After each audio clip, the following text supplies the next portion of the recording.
The next question is from Eileen B. And she asks as follows: the bring forward concession contributions tax claims, are they still available, and any other matters associated with such a tax claim? Great. Thanks, Harry, and thanks, Eileen.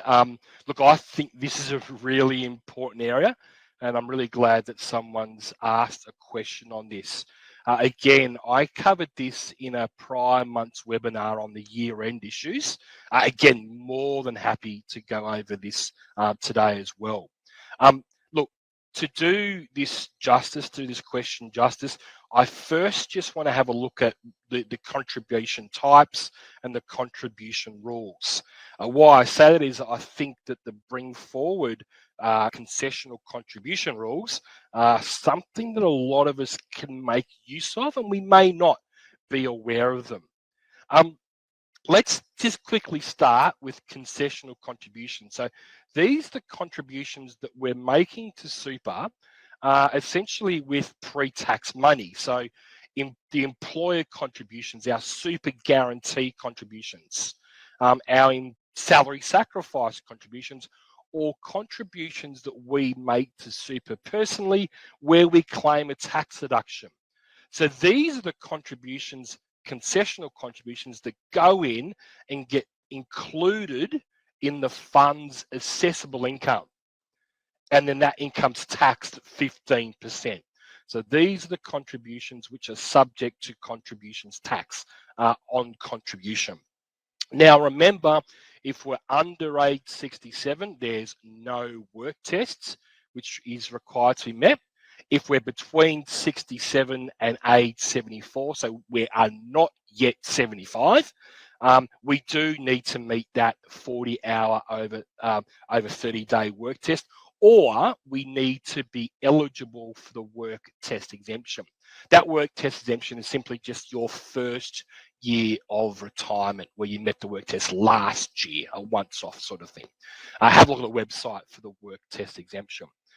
These contributions have an annual cap of $27,500. We can go above that cap, but if we do, we pay excess contributions tax on those amounts. Essentially, we have them taxed as if they were ordinary income.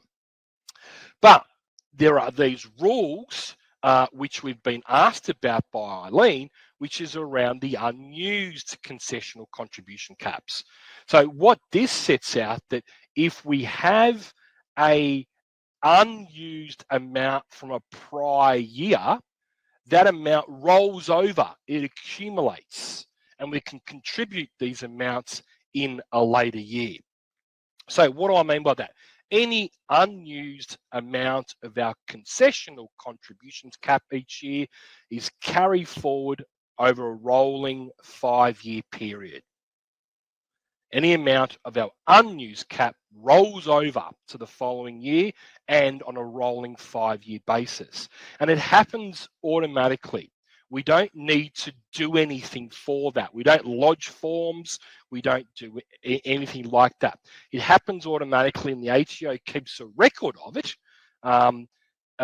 in their systems, which you can access by going to MyGov, or your tax agent can access it through their portal. The issue you've got here is that even though the unused cap rolls over each year, there are some rules that apply in the year when you want to gain access to those unused amounts. So if you don't use any amount of your concessional contributions cap, it just rolls over and it grows, it accumulates under your name. In the year when you want to make a contribution which is above your current $27,500, so when you want to make a contribution using any part of your unused concessional amounts, you must have a total super balance of below $500,000 at the prior 30 June. So if your total super balance is above $500,000 at the prior 30th June, your unused amount still accrues. You just can't make a contribution using any amount of it. So have a look in the table at the bottom there. 2020 year, 30th of June balance, 425,000. You make a $20,000 concessional contribution, which meant in that year, based on the caps that applied, you had an unused amount of 5,000 because you had a 25,000 cap. So your unused cumulative balance is 5,000. In the 2021 year, 30 June balance of 468. Concessional contributions for the year were 15,000, so you had a 10,000 unused amount. We add that to the prior year's unused amount, so we've now got a cumulative unused balance of $15,000. Now, in the 2022 year, we have an opening balance of 510,000. Concessional contributions of 10, so we have unused of 17,500 because that's when the cap went up to 27.5. So we've got an unused cumulative 32,500. What's important here, though, is that as our 30th of June balance at the prior year was above 500,000, it means we can't contribute any part of that $32,500 under the unused concessional contribution rules. We still have it. We still have a unused amount accruing. We just can't make a contribution using it.